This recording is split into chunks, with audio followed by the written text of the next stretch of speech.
దేవుని పరిశుద్ధ నామమునకు స్తోత్రం కలుగుగాక. ప్రభువును రక్షకుడైన యేసుక్రీస్తు వారి శ్రేష్టమైన నామంలో కూడొచ్చిన సంఘమంతటికి నడిపిస్తున్న స్థానిక సంఘ పెద్దలు అందరికీ నా వందనాలు తెలియజేస్తున్నాను. పిల్లల యొక్క ప్రత్యేక సమావేశము సందర్భాన్ని మనం జ్ఞాపకం చేసుకుంటూ పరిశుద్ధ బైబిల్ గ్రంథంలో రాయబడినటువంటి కీర్తనలు 107వ కీర్తన 107వ కీర్తన మొదటి 3 వచనాలు చదువుకున్నాం.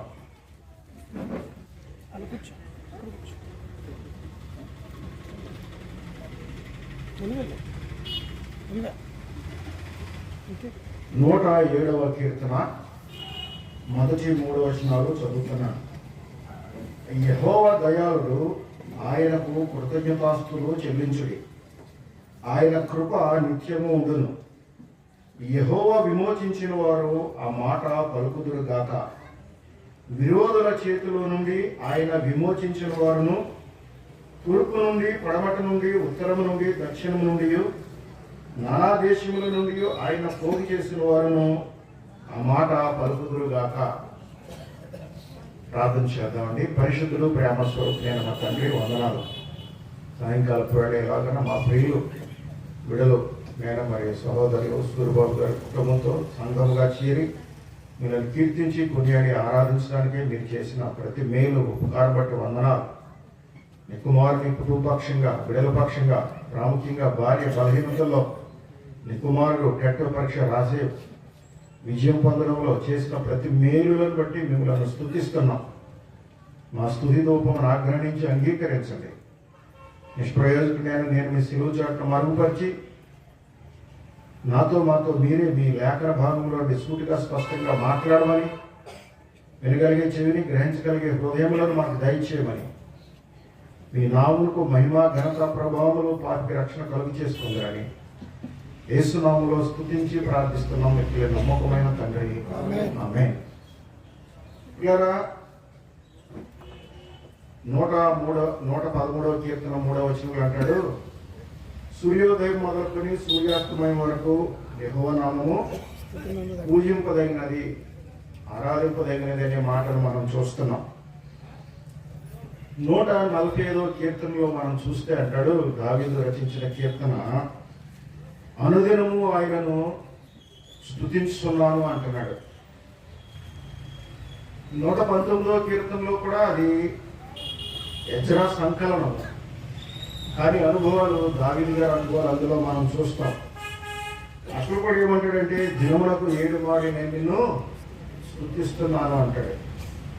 వీరు మరి సూర్యబాబు గారి యొక్క కుటుంబంలో మరి తను సిద్ధపడకుండానే టెట్ రాసి మంచి విజయాన్ని పొందడానికి, భార్య బలహీనతల్లో సంపూర్ణమైన స్వస్థతను పొందుకోవడానికి, కుటుంబపక్షంగా బిడలందరి పక్షంగా 2025 సంవత్సరం అంతా కోడి తన రెక్కల చాటున పిల్లలను భద్రపరిచి కాపాడినట్లు, పక్షిరాజు రెక్కల మీద తన పిల్లలను ఎత్తుకొని మోసినట్లుగా దేవుడు ఆ కుటుంబపక్షంగా చేసిన మేలులను బట్టి కుటుంబంతో మనం కూడా కలిసి ప్రభుని స్తుతించి మహిమపరుస్తుండగా దేవుడు మన స్తుతితో ఆగ్రహించి ఆనందించేవాడు ఉన్నాడనే సత్యాన్ని జ్ఞాపకం చేస్తున్నాను.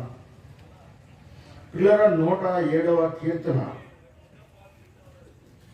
మొదటి 3 వచనాలు మనం చదివాం.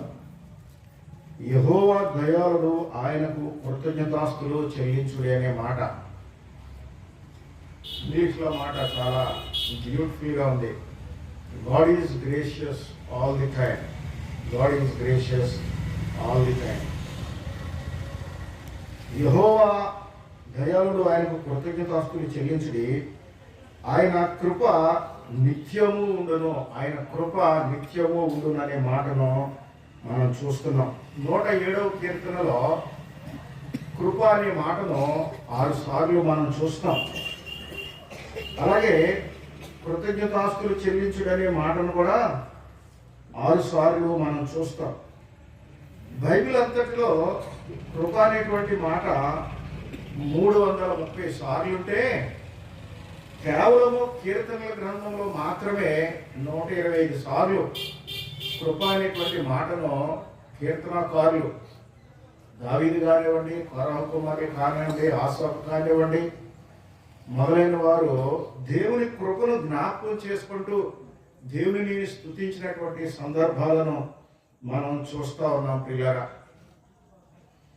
ఈ 107వ కీర్తనలో మరొక ప్రాముఖ్యమైన మాట ఏంటంటే 4 సార్లు వ్రాయబడినటువంటి మాట 8వ వచనంలోను, 15వ వచనంలోను, 21వ వచనంలోను, 31వ వచనంలో రాయబడిన ఒకే మాట ఏంటంటే ఆయన కృపను బట్టి నరులకు ఆయన చేయు ఆశ్చర్య కార్యములను బట్టి వారి యెహోవాకు కృతజ్ఞతాస్తుతులు చెల్లించుదురుగాక. ఈ 107వ కీర్తన నేపథ్యం ఏంటి అని మనం ఆలోచన చేస్తే ఇశ్రాయేలు ప్రజలు 70 సంవత్సరాల బబులోను చెరను ముగించుకొని 3 దఫాలుగా యెరూషలేముకు తిరిగి వచ్చారు. మనము ఆలోచన చేయగలిగితే క్లుప్తంగా జ్ఞాపకం చేస్తాను.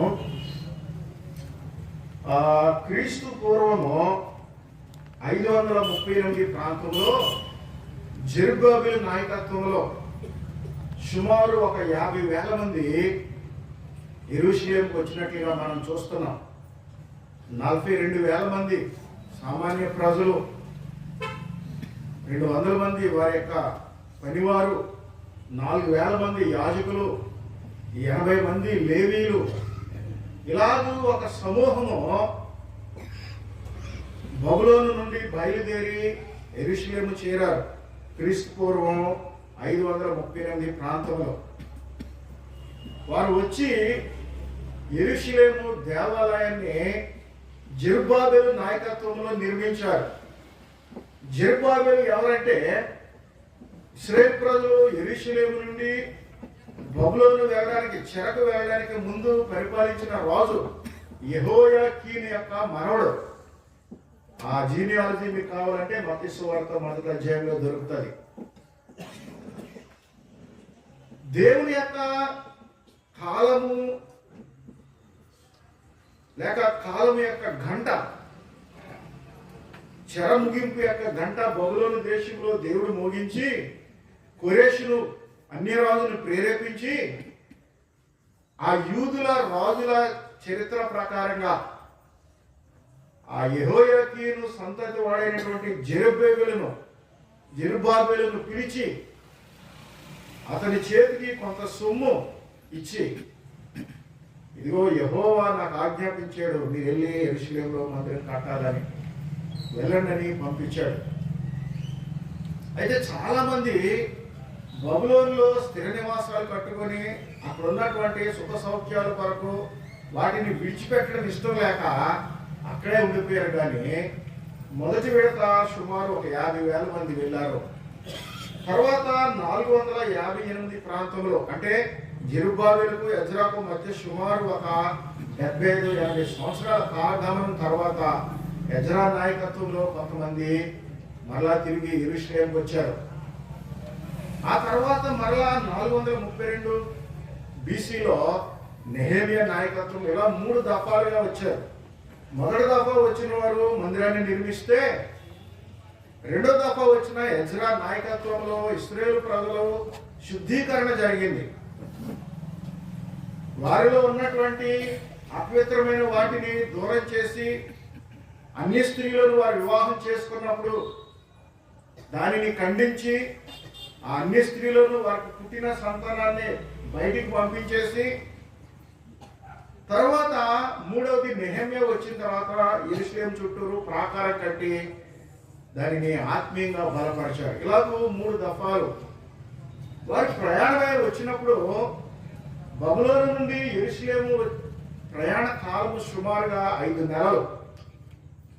ఈ 5 నెలల కాలంలో వారి యొక్క యాత్ర అనుభవంలో దేవుడు వారికి ఏమై ఉన్నాడు, వారు ఎటువంటి శ్రమలు సమస్యలు గుండా ప్రయాణం చేశారు అనేది ఈ కీర్తనలో మనం చూస్తాం. వాస్తవమే ప్రియులారా, నేను సూర్యబాబు గారిని అడిగాను, అన్న రేపు స్తుతి కూడిక మీరు రండి అంటే, నేను ఏంటి కారణం, సహజంగా స్తుతి కూడిక అంటే బర్త్డేనో లేకపోతే పిల్లలు పాస్ అయ్యారనో లేకపోతే ఇంకోటి ఏదో కారణం ఉంటుంది. తను చెప్పిన మాట ఏంటంటే 2025 సంవత్సరం అంతా దేవుడు మా కుటుంబాన్ని కాపాడి భద్రపరిచి నడిపించాడు. నేను ఆలోచన చేశాను, బర్త్డే అంటే ఒక పర్టికులర్ సబ్జెక్ట్ ఉంటుంది, లేకపోతే ఇంకో ఏదో కార్యక్రమం అంటే ఒక పర్టికులర్ సబ్జెక్ట్ ఉంటుంది. ఏం మాట్లాడాలి? ప్రభు ఒక మాట జ్ఞాపకం చేశాడు. ఇక్కడ చూడండి, 107వ కీర్తనలో నుంచి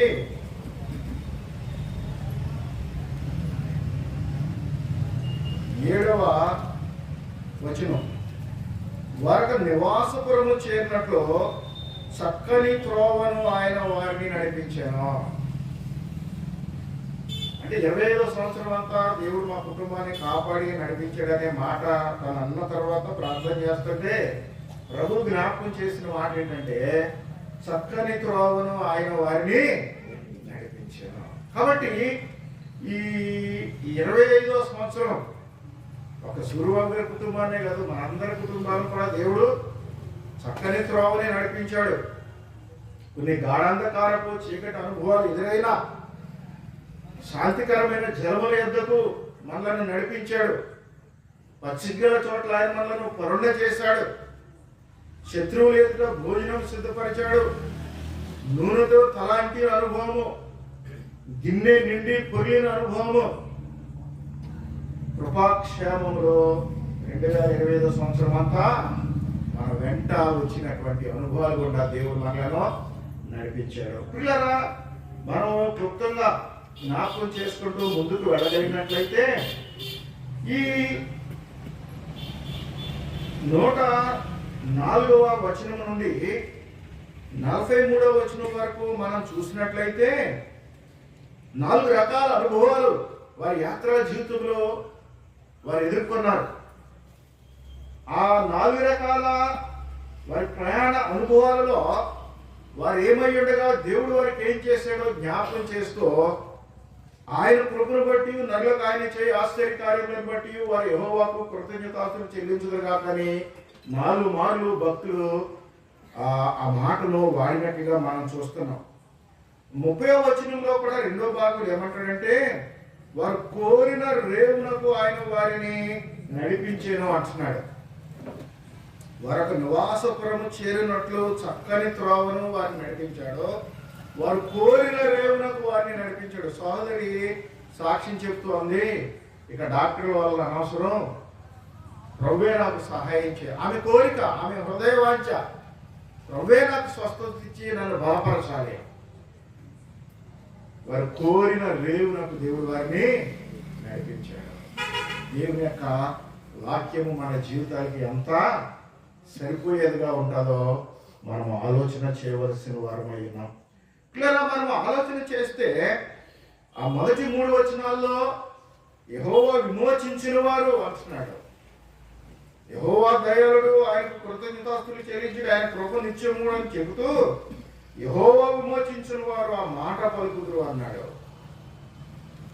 అయితే ఎలాగూ వారు విమోచించబడ్డారు, లేకపోతే ఎలాగూ వారు నడిపించబడ్డారని మనం ఆలోచన చేస్తే 107వ కీర్తన 4 నుంచి 9 వచనాల్లో ఎడారిలో తప్పిపోయిన ఒక ప్రయాణికుల వలె ఉంది వారి జీవితం. బబులోను నుండి వారు బయలుదేరి యెరూషలేముకు వచ్చే వారి ప్రయాణ అనుభవంలో మొదటి అనుభవం ఎలా ఉందంటే, ఎడారిలో తప్పిపోయినటువంటి ఒక ప్రయాణికుడిలా ఉంది. ఎడారిలో తప్పిపోతే ఏ దిశకెళ్లాలో మనకు తెలుస్తుందా? ఎలా కనుగొనగలం? అయితే దేవుడు వారిని అక్కడ మనం చదువుకుంటున్నాం. చూడండి 4వ వచనం, వారు అరణ్యమందరి ఎడారి త్రోవను తిరుగులాడుచుండిరి, నివాసపురమేది వారికి దొరకకపోయాను, ఆకలి దప్పుల చేత వారి ప్రాణము వారిలో సమస్యలేదు. వారి కష్టకాలం మంది యెహోవాకు మొరపెట్టిరి, ఆయన వారి ఆపదలో నుండి వారిని విడిపించాను. వారికి నివాసపురము చేరినట్లు చక్కని త్రోవను ఆయన వారిని నడిపించాను. అంటే 5 నెలల సుదీర్ఘ కాలినడక ప్రయాణం, ఎడారి, ఎండ, వేడిమి, నీళ్లు దొరకని పరిస్థితి, అరణ్య మార్గము. అరణ్య మార్గం అంటే క్రూర మృగాలు, రకరకాలైనటువంటి దొంగల వలన అనేక ప్రమాదాలు వారి ప్రయాణంలో పొంచి ఉన్నాయి. అనేక కష్టాలు వారి ప్రయాణంలో ఎదురైంది. ఏం చేశారంట వాళ్ళు? ఏమండి, ఏం చేశారంట వాళ్ళు? సోదరి చెప్పింది కదా, డాక్టర్లు అనవసరం, దేవుడే చెయ్యాలి. అక్కడ అంటున్నాడు 6వ వచనంలో, వారు కష్టకాలమందు యెహోవాకు మొరపెట్టిరి. ఏం చేయాలంటండి? కష్టకాలమందు ఎవరికి మొరపెట్టాలంట? ఒకసారి నిడదవల్లో ఒక పాస్టర్ గారి అబ్బాయికి అపెండిసైటిస్ పెయిన్, ప్రార్థన చేయడానికి ఫోన్ చేస్తే నేను ఇంకో పాస్టర్ గారు వెళ్ళాం. వచ్చిన ఇంకో పాస్టర్ గారు అంటాడు, దినకరన్ గారు ఫోన్ చేయండి, దినకరన్ గారు ఫోన్. విశ్వాసులు కాదా? యేసుక్రీస్తు శిలువ రక్తంలో నువ్వు విమోచించబడలేదా? నువ్వు ప్రార్థన చేయడం మాని నీ అవసరతలో, నీ బిడ్డ స్వస్థత కొరకు, నీ కుటుంబ అవసరతల కొరకు, నీ కష్టముల్లో, నీ వ్యాధి బాధల్లో, నీ ఇరుకు ఇబ్బందుల్లో 7 వారాలు వెళ్తే మేలు జరుగుతుంది, స్వస్థత కలుగుతుంది. లేకపోతే వాళ్ళకి ప్రార్థన చేసి వాళ్ళని చేస్తే స్వస్థత కలుగుతుంది. వీటిని మనం అధిగమించాలి ప్రియులారా. 200 సంవత్సరాల జీఎం సంఘాల చరిత్ర కలిగినటువంటి మనము, మన కుటుంబాలలో, మన విశ్వాస జీవిత యాత్రలో ఒక మాదిరి అయిన అనుభవాలను మనం కలిగి ఉండాలి. ఇశ్రాయేలు ప్రజలు వారి సుదీర్ఘకాల ప్రయాణంలో వారి ప్రయాణ అనుభవము, కొన్ని దినాలు ఎడారిలో, కొన్ని దినాలు అరణ్యంలో, నీరు లేని పరిస్థితులు, ఆహారం లేని పరిస్థితులు, అరణ్య మార్గంలో దోపిడీ దొంగలు, క్రూర విషసర్పాలు, క్రూర మృగాలు, కష్టము.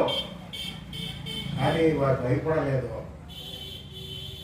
దేవుని యందు విశ్వాసంతో.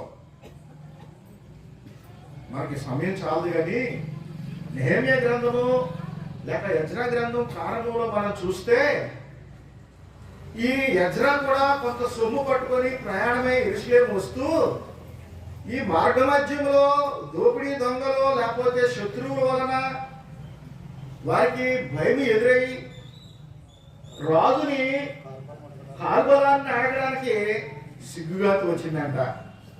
ఇచ్చే మేము బయలుదేరుతున్నది ఎవరి గురించి, ఎక్కడికి, ఎవరి పేరును బయలుదేరుతున్నా, ఎవరి పని మీద వెళ్తున్నాం. కాబట్టి పిల్లరా, మన అవసరతలో, మన అక్కరలో మనము దేవుని మీద ఆధారపడవలసిన మాట ఇక్కడ నేను జ్ఞాపకం చేసి ముందుకెళ్ళిపోతాను. చూడండి, ఇర్మియా గ్రంథము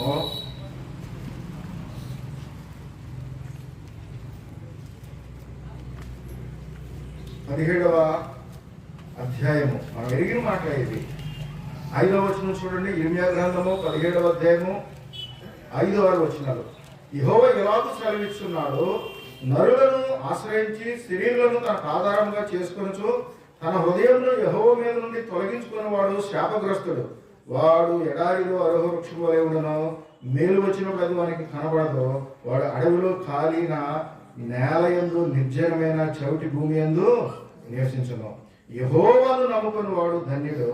యెహోవానికి ఆశ్రయముగా ఉండును. వాడు జలముల యొద్ద నాటబడిన చెట్టు వలె ఉన్నది. కాలువ వారును దాని వేడుకలను వెట్ట కలిగినను దానికి భయపడదు, చింతనందదు, కాపు మానదు. అద్భుతమైనటువంటి వాక్య సత్యాలు పరిశుద్ధాత్మ దేవుడు. మరి కాబట్టి నరులను ఆశ్రయించగా, మానవ సహాయం కొరకు కనిపెట్టగా, యెహోవాను ఆశ్రయించు నరుడు ధన్యుడు అంటున్నాడు. రాజులను నమ్ముకున్నట్టు కంటే, మనుషులను ఆశ్రయించడం కంటే యెహోవాను వారి ప్రయాణంలో, వారి సుదీర్ఘ కాలి నడక ప్రయాణంలో, వారి ఇరికి ఇబ్బంది, వ్యాధుల కష్ట నష్టాల్లో, రాకల దప్పుకల్లో వారి కష్టకాలమందు యెహోవాకు మొరపెట్టిరి. ఆయన వారి ఆపదలలో నుండి వారిని విడిపించి వేరొక నివాసపురము చేరినట్లు చక్కని త్రోవను ఆయన వారిని నడిపించాను. ఆయన కృపను బట్టి నగలకు ఆయన చేయి ఆశ్చర్యకార్యము వారి యెహోవాకు కృతజ్ఞతాస్తులు చెల్లించుదురుగాక అన్నాడు.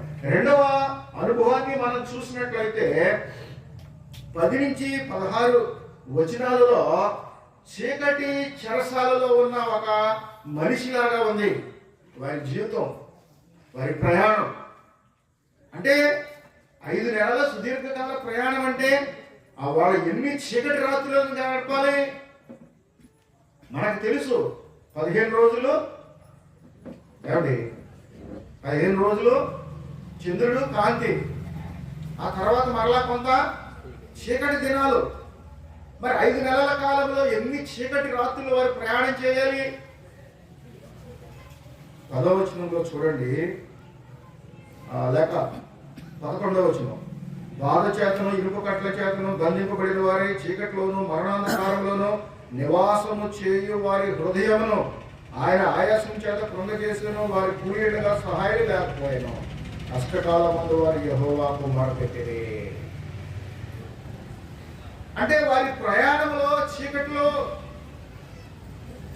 ఒక చెరసాల చీకటిలో బంధించబడిన ఒక ఖైదీ జీవితం ఎలా ఉంటుందో, ఆ చీకటి, ఆ రాత్రి కాల సమయాలలో, ఆ గుడారాలలో వారు భయము, భీతి, బంధించబడినటువంటి అనుభవం, ఏ వైపు నుంచి ఏ ప్రమాదం వస్తుందో తెలియనటువంటి అనుభవం. ఆ భయములో, ఆ భీతిలో వారు యెహోవాకు మొరపెట్టారంట. ఆ కష్టంలో వారు యెహోవాకు మొరపెట్టినప్పుడు యెహోవా ఏం చేశాడంట? కష్టకాలమందు వారు యెహోవాకు మొరపెట్టిరి. ఆయన వారి ఆపదలో నుండి వారిని విడిపించి వారి కట్లు తెంపివేసి చీకటిలో నుండి మరణాంధకారంలో నుండి వారిని రప్పించాను. చీకటిలో నుండి, మరణాంధకారంలో నుండి, ఆ అనుభవాల్లో నుండి వారిని వెలుగులోనికి నడిపించినట్టుగా మనం చూస్తా ఉన్నాం పిల్లలు. కాబట్టి ఎదురైన ప్రతి అనుభవంలో, ఎదురైన ప్రతి పరిస్థితిలో, ఎదురైన ప్రతి భయ ఆందోళనలో వారు దేవుని మీదే ఆధారపడ్డారు, దేవుని మీదే ఆధారపడ్డారు. వారి విశ్వాసాన్ని దేవుడు ఘనపరుస్తూ దేవుడు వారిని విడిపించాడంట. చీకటిలోను మరణాంధకారంలోనూ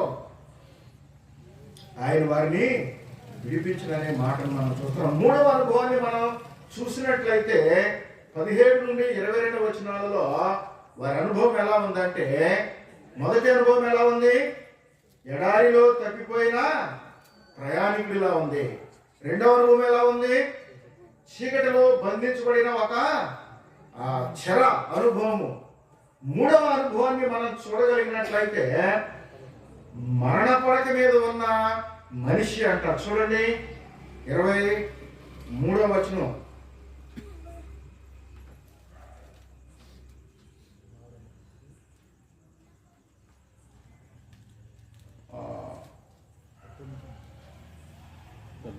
పద్దెనిమిది 19.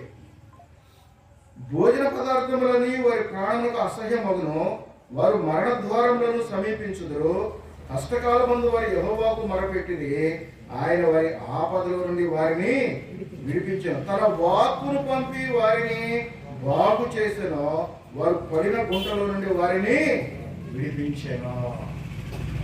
అరణ్యంలో, ఎడారి మార్గంలో, వారి ప్రయాణాల్లో మందులు తెచ్చుకుంటే ఎన్ని రోజులకు వస్తాయి? ఏమండి, మందులుంటే ఎన్ని రోజులు వస్తాయి? కానీ పరమ వైద్యుడు, ఆయన వాక్యే ఔషధం, ఆయన వాక్యే ఔషధం. 2 సంవత్సరాల నుండి రక్తస్రావం కలిగిన స్త్రీ ఆయన వస్త్రపు చెవి ముట్టిందంటే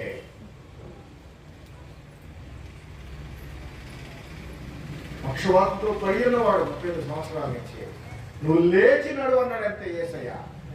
ఆయన వాక్కు వారిని స్వస్థపరిచిందంట. ఇన్ని మార్లు మన బలహీనతల్లో దేవుని మీద మనము ఆధారపడగలుగుతున్నాం. ఇన్ని మార్లు మన వ్యాధి బాధల్లో మనము ఆయన మీద ఆధారపడగలుగుతున్నాం. 98వ సంవత్సరంలో నేను సేవకు వచ్చిన ప్రారంభ దినాలు చాలా సమస్యలు, సంఘంలో వ్యతిరేకత, కుటుంబంలో వ్యతిరేకత, సేవకు రావద్దని. ఈ మధ్యలో ఏంటంటే అర్థం కాని వ్యాధి.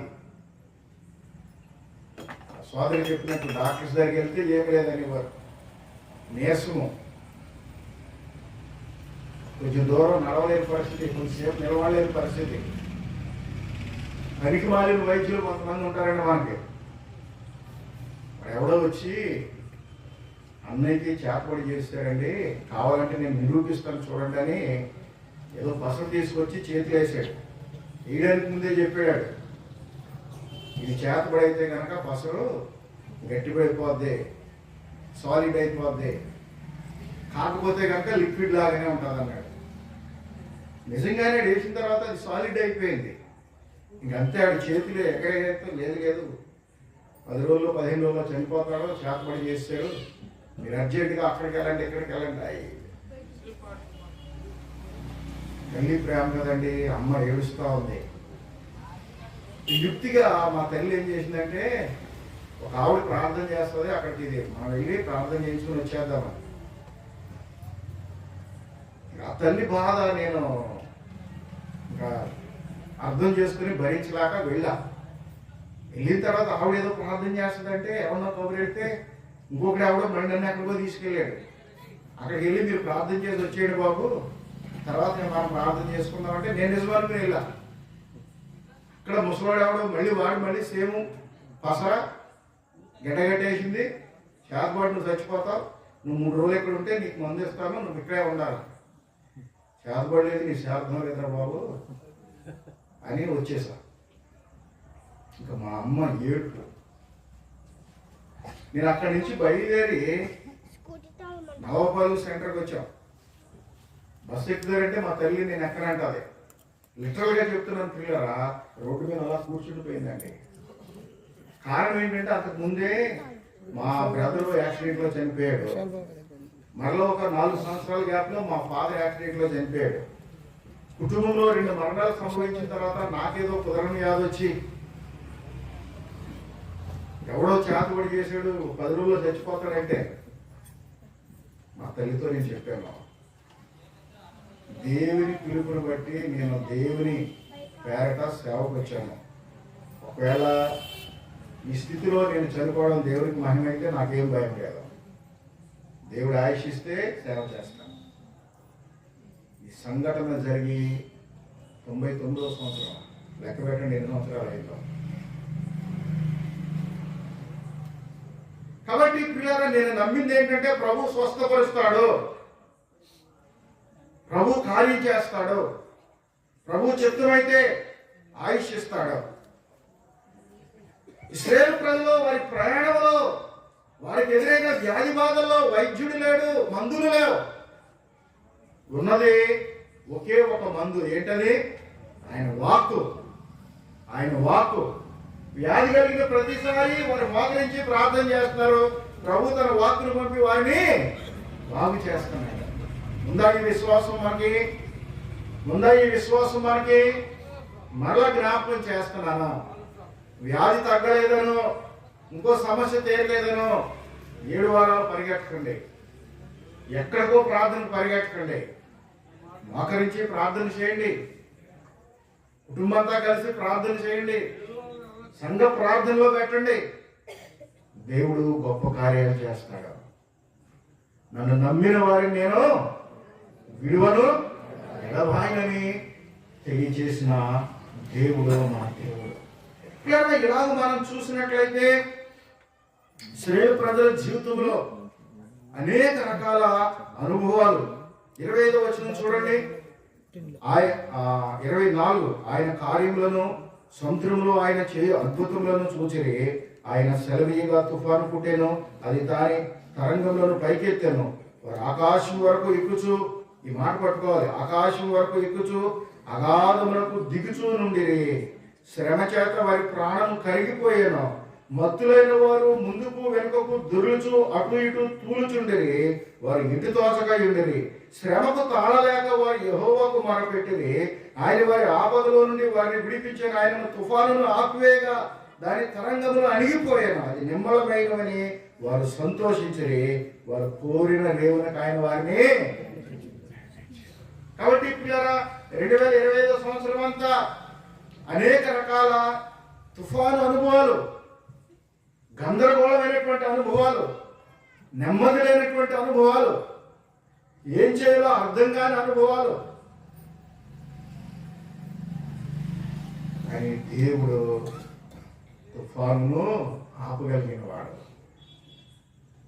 శిష్యులతో ఆయన ప్రయాణమై వెళ్తున్నాడు. తుఫాను, నావ మునిగిపోయే పరిస్థితి. పేతురు గారు ఏమంటున్నాడు? చెప్పండి, మేము నశించిపోతున్నాం, నీకు చింత లేదా? యేసుప్రభు మళ్ళా అదే పేతురు గారు ఏమంటున్నాడు? మీ చింత యావత్తు, మేము నశించిపోతున్నాం, నీకు చింత లేదని ప్రశ్నించిన పేతురు గారు మళ్ళా తన పత్రికలో రాస్తున్నాడు, మీ చింత యావత్తు. కాబట్టి పిల్లరా, ఈ తుఫాను అనుభవాలు మన కుటుంబాల్లో ఎదురైనప్పుడు, గందరగోళ పరిస్థితులు మన కుటుంబాల్లో ఎదురైనప్పుడు వాటిని సద్దుమనపగలిగిన దేవుడు, నెమ్మదిపరచగలిగిన దేవుడు, సమాధానమును ఇవ్వగలిగిన దేవుడు, స్వస్థతను ఇవ్వగలిగిన దేవుడు మన దేవుడు. కాబట్టి ప్రియరా, మనం ఆలోచన చేసినట్లయితే 4 మార్లు ఈ కీర్తనలో ఆయన అంటున్నాడు, భక్తుడు అంటున్నాడు, ఆయన కృపను వారి కష్టకాలం మంది యెహోవాకు మొరపెట్టిరి, వారి ఆపదలో నుండి ఆయన వారిని విడిపించాను, వారిని బాగు చేశాను, వారిని లేవనెత్తాను, తుఫానులు నిమ్మలపరిచాను. ఆయన కృపను బట్టి నరులకు ఆయన చేయ ఆశ్చర్య కార్యం బట్టి వారి యెహోవాకు కృతజ్ఞతాస్తుతులు చెల్లించుదురుగాక. వారి ప్రయాణము ముగించబడింది.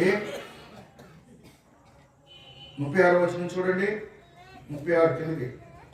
వారు అచ్చట నివాసపురము ఏర్పరచుకున్నట్లును, పొలములో విత్తనములు చల్లి ద్రాక్ష తోటలు నాటి వాటి వలన సస్య ఫల సమృద్ధి పొందినట్లును ఆయన ఆకలి కొనిన వారిని అచ్చట కాపురం ఉంచెను. మరియు ఆయన వారిని ఆశీర్వదింపగా వారు అధికముగా సంతానాభివృద్ధి నొందిరి. ఆయన వారి పశువులను తగ్గిపోనీయలేదు. వారు తమ బాధ వలన, ఇబ్బంది వలన, దుఃఖం వలన తగ్గిపోయినప్పుడు రాజులను తృణీకరించుచు త్రోవలేని ఎడారిలో వారిని తిరుగులాడ చేయవాడు అట్టి దరిద్రుల బాధను పోగొట్టి వారిని లేవనెత్తెను. వారి వంశమును మందవలే వృద్ధి చేసెను.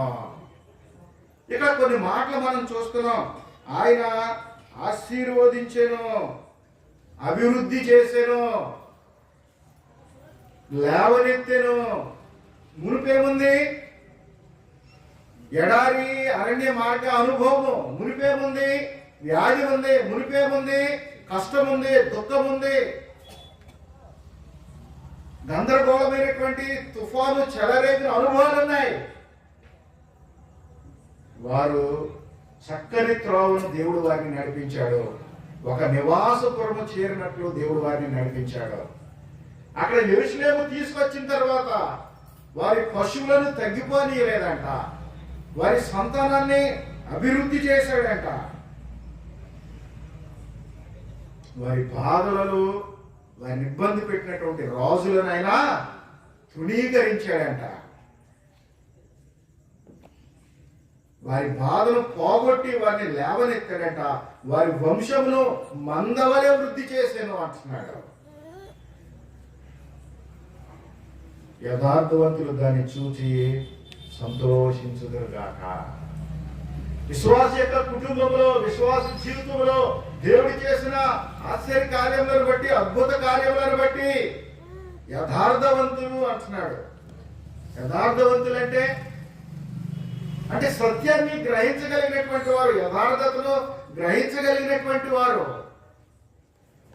దేవుడు చేసిన కార్యములను చూసి తెలుసుకొని దేవుని స్తుతించి, ఘనపరిచి, మహిమపరచాలి. ఇంకొక మాట ఏమంటున్నాడంటే, బుద్ధిమంతుడైన వాడు ఈ విషయంలో ఆలోచించును అంటున్నాడు. 43వ వచనంలో ఎవరు ఆలోచించాలంట? నీవు బుద్ధిమంతుడు అయితే ఈ విషయాలను ఆలోచించాలి. ఏ విషయాల్ని? అరణ్య అనుభవం ఎదురైనా, ఎడారి అనుభవం ఎదురైనా, వ్యాధి కలిగిన, కుటుంబంలో తుఫాను చెలరేగినా, ఆ కష్టంలో ప్రార్థన చేసినప్పుడు, మొరపెట్టినప్పుడు ఆ ఆపదను తొలగించి ఆయన బాగు చేసేవాడు, స్వస్థపరిచేవాడు, సమృద్ధినిచ్చేవాడు, సంతానాభివృద్ధినిచ్చేవాడు, లేవనెత్తేవాడు. బుద్ధిమంతుడైన వాడు ఈ విషయంలో ఆలోచించనంటున్నాడు. పిల్లరా, ఈ కీర్తన అంతట్లో ముగిస్తున్నాను నేను. ఈ కీర్తన అంతట్లో చాలా ప్రాముఖ్యమైన మాట ఏంటంటే 3వ వచనం లేక 2వ వచనం ఆఖరి మొదటి 2 లైన్లు మరలా చదువుతున్నాను. 2వ వచనం మొదటి 2 లైన్లు లేక 2వ వచనం అంట. యెహోవా విమోచించిన వారు, విరోధుల చేతిలో నుండి ఆయన విమోచించిన వారు. ఈ కీర్తన వరకు జ్ఞాపకం చేసేది ఏంటంటే ప్రియులారా, ఆయన మనలను శిక్షిస్తాడు, ఆయన మనలను శిక్షిస్తాడు, కానీ మరణానికి అప్పగించడు. ఆయన మనలను శిక్షిస్తాడు కానీ విడిచిపెట్టడు. బబులోను చెరకు పంపించాడు, అక్కడ వారిని వదిలేశాడా? మరలా వారిని తీసుకుని వచ్చాడు. ఆ శిక్షలో నుండి, ఆ చెరలో నుండి, ఆ బంధకములో నుండి వారిని మరలా తీసుకుని వచ్చాడు. కాబట్టి నీ జీవితంలో, నీ కుటుంబంలో నీకు ఎదురైన శ్రమ, వ్యాధి, ఆర్థిక సమస్యలో ఇంకొకటో, దేవుడు వాటిలో నిన్ను విడిచిపెట్టడు. తన ప్రజలను బబులోను చెరకు అప్పగించిన దేవుడే మరలా తిరిగి తీసుకొచ్చాడు. గాయము చేయవాడను, దానిని కట్టువాడను ఆయనే. మనకి అర్థం కానిటువంటి సత్యం అది. ఆయన ఎందుకు గాయం చేశాడు, మరలా ఎందుకు ఆ గాయాన్ని కడుతున్నాడు, మన జ్ఞానానికి అందనటువంటిది అది. తర్వాత కొన్ని సంవత్సరాల ప్రయాణం అయిన తర్వాత అప్పుడు అర్థమవుతో ఆ కాలంలో, ఆ సమయంలో దేవుడు ఈ పరిస్థితిని నాకు ఇంటికే పెట్టాడా అని. కాబట్టి శిక్ష వచ్చినా, శ్రమ వచ్చినా, వ్యాధి వచ్చినా, కుటుంబ సమస్యలు వచ్చినా, ఆర్థిక సమస్యలు వచ్చినా దేవుడు వాటిలో మనలను విడిచిపెట్టేసేవాడు కాదు. ఏం చేస్తాడంట? బబులోను చెరకు అప్పగించిన దేవుడే మరలా అక్కడి నుంచి వారిని క్షేమంగా తిరిగి తీసుకొచ్చాడు, ఆశీర్వదించాడు, అభివృద్ధిని చేశాడు. అంటున్నాడు, విమోచించబడిన వారు. ఈ స్థలంలో ఇంకా విమోచించబడని వారు ఎవరైనా ఉన్నారా? ఏమండి, ఈ స్థలంలో విమోచించబడిన వారు, యేసుక్రీస్తు శిలువ రక్తంలో పాపములను ఒప్పుకొని విడిచిపెట్టినటువంటి వారు ఈ స్థలంలో ఇంకా ఎవరైనా ఉన్నారా? నీవు విమోచించబడిన వాడుగా ఉన్నావా? విమోచన కార్యము నీ జీవితంలో జరగకపోతే, ఈ రాత్రి నీవు ప్రమాదంలో ఉన్నావు, బహు ప్రమాదంలో ఉన్నావు. యూదాపత్రిక 22వ వచనంలో అంటున్నాడు, 23వ వచనంలో, అగ్నిలో నుండి లాగినట్టు కొందరిని బయటికి లాగాలి. అగ్ని వంటి చెర బంధకములో నుండి ఆయనే వారిని విడిపించి బయటికి తీసుకొచ్చాడు. పాపమనే బంధకములు, సాతాను అంధకార చీకటి శక్తుల బంధకముల్లో కట్లతో బంధించబడిన నీవు, పాప బంధకములో ఉన్న నీవు విమోచించబడాలి. నీ జీవితం ఎడల దేవుని యొక్క అనాది సంకల్పం తినవసరం లేదు. ప్రియులారా వినండి, రోమిలకు రాసిన పత్రిక 5వ అధ్యాయము 12వ వచనంలో మాట్లాడుతున్నాడు. ఇట్లుండగా ఒక మనుషుని ద్వారా పాపము ద్వారా మరణమును లోకములోనికి ఎలాగూ ప్రవేశించానో, మనుషులందరూ పాపం చేసినందువలన మరణం అందరికీ సంప్రాప్తమాయను. మనం చదువుకున్న భాగంలో ఆయన వారి కట్లు తెంపివేసాను అంటున్నాడు, బంధించబడిన వారిని విడిపించాను అంటున్నాడు, మరణాంధకారము చీకటిలో నుండి వారిని విడిపించాను అంటున్నాడు. నా ప్రియ దేశీయ మిత్రులారా, ఈ రాత్రికాల సమయంలో నువ్వు ఏ కట్లతో బంధించబడి ఉన్నావో,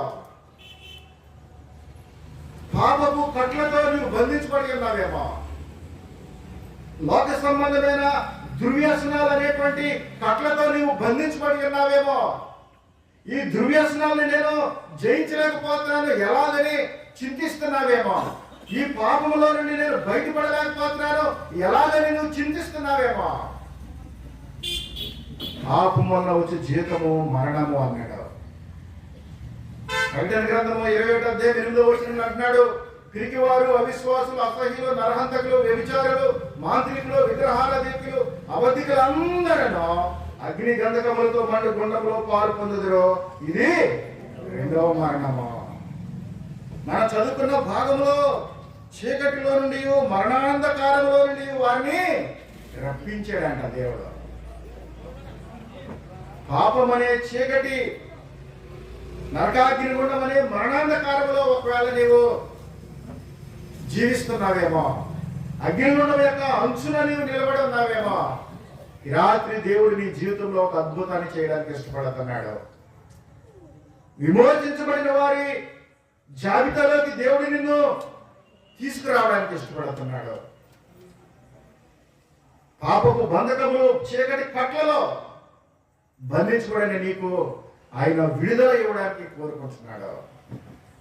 మన పాపపు బంధకములు, చీకటి బ్రతుకు బంధకములో నుండి, దుర్వ్యసనములనే బంధకములో నుండి, లోక సంబంధమైన అంధకార చీకటి శక్తుల ప్రభావములో నుండి, నిష్ప్రయోజనమైన భక్తి మార్గములో నుండి మనల్ని విడిపించి విమోచించడం కొరకు సృష్టికర్త పరమాత్ముడు యేసయ్య నిత్య మహిమను, పరలోక రాజ్యాన్ని విడిచిపెట్టి భూలోకమునకు రిక్తునిగా, దీనులుగా దాసుని స్వరూపం ధరించుకొని వచ్చాడు. మన పాపము కొరకైనటువంటి మనం పొందవలసిన యావత్ శిక్షను నీకు బదులుగా, నాకు బదులుగా ఆయన మన శరీరం మీద, రాను మీద మోసుకున్నాడు. మన పాపముల కొరకే బ్రతికి ఉన్న ఆయన దేహము కొరడాలతో చేర్చబడింది. సజీవుడిగా ఉన్న ఆయన తల మీద ముళ్ళ కిరీటం గుచ్చబడింది. బ్రతికి ఉన్న ఆయన చేతులకు మేకులు కట్టబడ్డాయి, ఆయన పాదములకు మేకులు కట్టబడ్డాయి. ఆయన బ్రతికాడో చనిపోయాడో చూడడానికి ఈటితో పొడవబడ్డాడు. ఈ ఘోరమైన శిక్ష పాపులైన నిన్ను నన్ను రక్షించడానికి పరిశుద్ధుడైన దేవుడు, పాపులలో చేరక ప్రత్యేకింపబడిన దేవుడు మన పాపముల కొరకు శిలువలో చేసిన బలియాగము, చిందించిన నిష్కలంకమైనటువంటి ఆ విలువైన అమూల్యమైన రక్తంలో మన జన్మ కర్మ పాపములకు ప్రాయశ్చిత్తము, విడుదల, విమోచన కలిగించాడు. రాత్రి నీ పాపములు శుద్ధీకరించబడాలంటే, నిత్య ఘోర నరకాగ్నిగుండం నుంచి నీ విడిపించబడి మోక్షరాజ్యం నీ చేరాలంటే, ఉన్నపాటుగా ఉన్న స్థలంలో సులువుగా యేసయ్య నేను ఘోరమైన పాపిని నాయన, దుర్వ్యసనములతో బాధపడుతున్నానయ్యా, వ్యభిచార క్రియలో బంధించబడ్డాను నాయన, ఈ రాత్రి మీ శిలువ రక్తం ద్వారా నా పాపములను కడిగి శుద్ధీకరించి నాకు విడుదలను దయచేయ్యా, మీ కుమారుడిగా, కుమార్తెగా నన్ను స్వీకరించడాయనని చిన్న ప్రార్థన నువ్వే స్థలంలో ఉన్నా, ఎక్కడున్నా నీ పెదవుల ద్వారా చిన్న ప్రార్థన, యేసయ్యా నేను పాపిని, మీ శిలువ రక్తంలో నా పాపములు కడగమని అడిగితే, జాలిగల దేవుడు, పాపములను క్షమించుటకు భూమి మీద అధికారం కలిగినటువంటి దేవుడు ఈ రాత్రి నీ పాపములను కడిగి శుద్ధీకరించి మోక్షరాజ్యంలోకి నిన్ను వారసుగా చేయడానికి ఇష్టపడుతుండగా ఆయన శిలువ చెంతకు వస్తావా? కూడి ఉన్న సమూహంలో దూరశ్రవణ యంత్రం ద్వారా ఈ మాటలు వింటున్న మీరు ఎవరైనా ఈ రాత్రి మీ పాప బంధకముల నుండి విడిపించబడి మోక్షరాజ్యము చేరాలనే ఆశ మీలో ఉన్నట్లయితే దుర్వ్యసనముల నుండి విడిపించబడాలి, వ్యభిచార క్రియలనే బంధకముల నుండి విడిపించబడాలి, త్రాగుడనే వ్యసనం నుండి విడిపించబడాలనేటువంటి ఆశ నీకు ఉన్నట్లయితే నీ ఉన్న స్థలంలో యేసయ్యా నేను పాపిని నాయన, నీ శిలువ రక్తంలో నా పాపం కడిగి శుద్ధీకరించమని చిన్న ప్రార్థన చేయగలిగినట్లయితే ఈ రాత్రి యేసయ్యా మీ పాపములను కడిగి శుద్ధీకరించడానికి ఆయన ఇష్టపడతా ఉన్నాడు. ఇదిగో నేనే మార్గములు సత్యములు జీవమునయ్యున్నాను, నా ద్వారా తప్ప ఎవడను తండ్రి వద్దకు మోక్షరాజ్యం చేరలేడని ఆయన తెలియచేస్తుండగా, పాప పరిహారం ఉంది, మోక్ష సిద్ధి కావాలని కోరుకునే నీ జీవితానికి ఈ రాత్రి ఆశీర్వాదకరమైన రాత్రి కాబోతుంది. యేసయ్యా నేను పాపిని, నీ శిలువ రక్తంలో నా పాపములు కడిగి శుద్ధీకరించమని 2 మాటలు నీవు చెప్పగలిగినట్లయితే,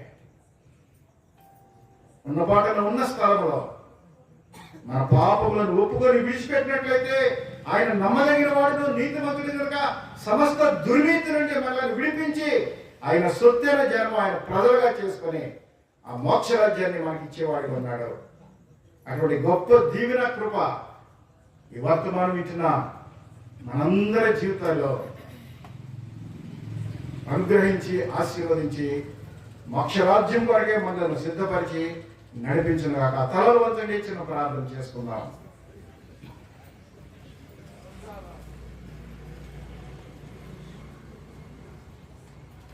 పరిశుద్ధులను ప్రేమ స్వరూపులైన మా పరలోకపు తండ్రి, వారి కష్టకాలంలో యెహోవాకు మొరపెట్టగా వారి భయములను తొలగించి, వారి కష్టమును తొలగించి, వ్యాధులను బాగు చేసి, మరణాంధకార పరిస్థితుల నుండి విడిపించి, వారి కోరిన రేవునకు చక్కని త్రోవను వారిని నడిపించిన మీ వాగ్దానమును బట్టి మీకు స్తోత్రాలు. ఆయన కృపను బట్టి, నరులకు ఆయన చేయ ఆశ్చర్యకాన్ని బట్టి వారి యెహోవాకు కృతజ్ఞతాస్తులు చెల్లించదు కాకనే భక్తిని సాక్ష్యాన్ని బట్టి మిమ్మల్ని స్తుతిస్తున్నాం. కుటుంబంలో మీరు చేసిన మేలులను బట్టి, వారు ఇచ్చిన సాక్ష్యాన్ని బట్టి మిమ్మల్ని స్తుతిస్తున్నాం. అయ్యా, మా మరణాంధకాల చీకటి బంధకములో మీరు మమ్మలను విడిచిపెట్టే దేవుడు కాదు. కానీ ప్రభా, బబులోను చెరకు అప్పగించిన మీరే వారిని తిరిగి క్షేమంగా నడిపించారు, ఆశీర్వదించారు, అభివృద్ధిని చేశారు, లేవనెత్తారయ్యా. కృంగిన వారిని లేవనెత్తే దేవుడవు, దీనులను లేవనెత్తే దేవుడవు, బలహీనులను బలపరిచే దేవ, భక్తిహీనులకు క్షమాభివృద్ధిని కలుగు చేసే దేవుడవు. రాత్రి మా పాపములను నీ శిలువ రక్తంలో ఒప్పుకొని విడిచిపెడుతుండగా మా పాపములను మన్నించండి, కడగండి, శుద్ధీకరించండి అయ్యా.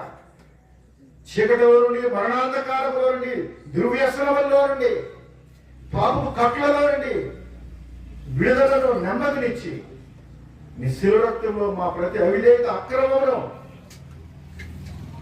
కడిగి శుద్ధీకరించి నీ సొత్తైన ఘనంగా చేయమని ఈ కుమారుడు కుటుంబంలో చేసిన మేలులను బట్టి, రాత్రి మీరు ఇచ్చిన మీ యొక్క వాక్య సత్యములను బట్టి మిమ్మల్ని స్తుతిస్తూ మీ కృపాహస్తాలకి మమ్మల్ని అందరిని అప్పగించుకుంటూ యేసు నామములో స్తుతించి ప్రార్థిస్తున్నాం నమ్మకమైన తండ్రి.